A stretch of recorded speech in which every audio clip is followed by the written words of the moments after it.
In this video, I'll be showing you how to lock apps on Samsung phone. It's a very simple method, so if you find this video helpful, be sure to drop a like and subscribe. But anyways, getting into it, the most robust way to do this is the secure folder method, and it creates an encrypted space that requires a separate password or fingerprint.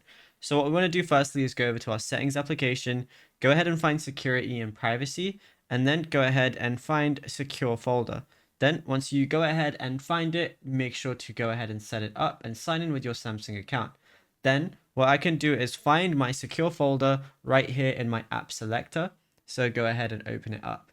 Then it's just going to ask you for your PIN. Then as you can see, I have my current secure folder. If you want to add an application to lock it, press the plus icon. It's going to show you all your installed applications. So let's say I wanted to lock Google TV. Go ahead and press add. It's then going to be locked. Then whenever you try and open it, you can hide the secure folder icon so it doesn't appear in your app drawer at all. And when you try and open it, it's going to need a separate password to open it up. And yeah, it's as simple as that. Now, if you found this video helpful, be sure to drop a like and subscribe.